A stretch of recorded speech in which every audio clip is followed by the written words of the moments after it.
কাছে দেখা করবো না হয়। বলছি রাজ্য থেকে সাংবাদিক মার খাচ্ছে, তার জন্য একটা চিঠি দিলাম যাতে একটা আইন যাতে একটা হয়, যাতে আমরা সেফ থাকতে পারি, নির্ভয় না, আইন তো আছে। এর আগে কোন মুখ্যমন্ত্রী গেছিল নাকি হসপিটাল দেখতে? একদমই না। গ্রেফতার হয়েছিল নাকি? একদমই না। কতবার মার খেয়েছেন আপনারা? 2023 সালে 56 বছর কোন বিগত সরকার কি ব্যবস্থা নিয়েছে? কিছু নেই। 21-এ পোস্টপোল ভায়োলেন্সে আপনারা মার খেয়েছেন। 18 থেকে 22-এ পুরসভা ভোটে মার খেয়েছেন। 23 মার খেয়েছি। 23-এ পঞ্চায়েত ভোটে মার মানে অসম্ভব মার খেয়েছেন। ভাঙড়ে তো যে করেছিল আমরা দেখেছি। মামলা হয়েছে, কেউ গ্রেফতার হয়নি জলের উপরে। আপনাদের উপরে ক্রমাগত অত্যাচার হয়েছে।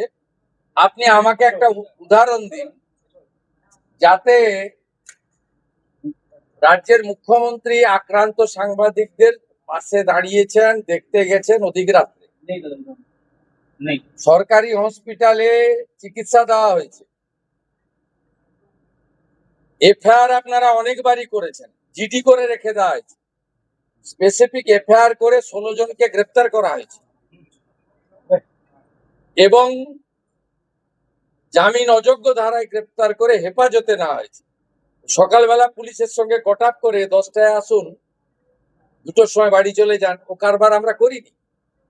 এর পরেও আমার মনে হয় না সংবিধানের 4র্থ স্তম্ভের প্রতি বিজেপি সরকারের মনোভাব আলাদা করে সার্টিফিকেট আমার দেওয়ার দরকার। কাছে দেখা করবো না হয়। বলছি রাজ্য থেকে সাংবাদিক মার খাচ্ছে, তার জন্য একটা চিঠি দিলাম যাতে একটা আইন যাতে একটা হয়, যাতে আমরা সেফ থাকতে পারি, নির্ভয় না, আইন তো আছে। এর আগে কোন মুখ্যমন্ত্রী গেছিল নাকি হসপিটাল দেখতে? একদমই না। গ্রেফতার হয়েছিল নাকি? কতবার মার খেয়েছেন আপনারা? 2023 সালে 56 বছর কোন বিগত সরকার কি ব্যবস্থা নিয়েছে?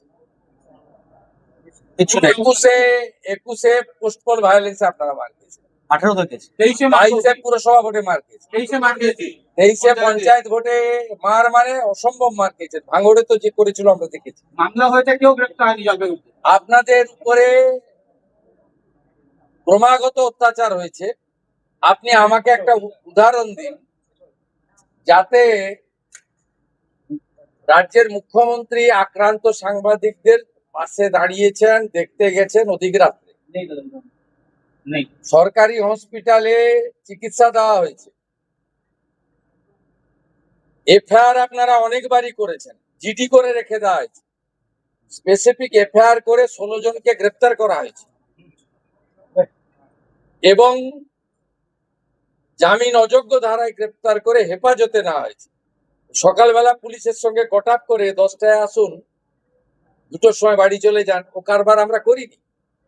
এর পরেও আমার মনে হয় না সংবিধানের 4র্থ স্তম্ভের প্রতি বিজেপি সরকারের মনোভাব আলাদা করে সার্টিফিকেট আমার দেওয়ার দরকার।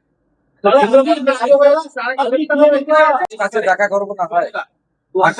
বলছি রাজ্য থেকে সাংবাদিক মার খাচ্ছে, তার জন্য একটা চিঠি দিলাম যাতে একটা আইন যাতে একটা হয়, যাতে আমরা সেফ থাকতে পারি, নির্ভয় না, আইন তো আছে। এর আগে কোন মুখ্যমন্ত্রী গেছিল নাকি হসপিটাল দেখতে? একদমই না। গ্রেফতার হয়েছিল নাকি? কতবার মার খেয়েছেন আপনারা? 2023 সালে 56 বছর কোন বিগত সরকার কি ব্যবস্থা নিয়েছে? কিছু নেই। 21-এ পোস্টপোল ভায়োলেন্সে আপনারা মার খেয়েছেন। 18 থেকে 22-এ পুরসভা ভোটে মার খেয়েছেন। 23 মার খেয়েছি। 23-এ পঞ্চায়েত ভোটে মার মানে অসম্ভব মার খেয়েছেন। ভাঙড়ে তো যে করেছিল আমরা দেখেছি। মামলা হয়েছে, কেউ গ্রেফতার হয়নি জলের উপরে। আপনাদের উপরে ক্রমাগত অত্যাচার হয়েছে। আপনি আমাকে একটা উদাহরণ দিন যাতে রাজ্যের মুখ্যমন্ত্রী আক্রান্ত সাংবাদিকদের পাশে দাঁড়িয়েছেন, দেখতে গেছেন অধিক রাত্রে। নেই। সরকারি হসপিটালে চিকিৎসা দেওয়া হয়েছে। এফআইআর আপনারা অনেকবারই করেছেন, জিডি করে রেখে দেওয়া হয়েছে। স্পেসিফিক এফআইআর করে 16 জনকে গ্রেফতার করা হয়েছে এবং জামিন অযোগ্য ধারায় গ্রেফতার করে হেফাজতে নেওয়া হয়েছে। সকালবেলা পুলিশের সঙ্গে কটাপ করে 10টায় আসুন, 2টোর সময় বাড়ি চলে যান, ও কারবার আমরা করিনি। এর পরেও আমার মনে হয় না সংবিধানের 4র্থ স্তম্ভের প্রতি বিজেপি সরকারের মনোভাব আলাদা করে সার্টিফিকেট আমার দেওয়ার দরকার। अभी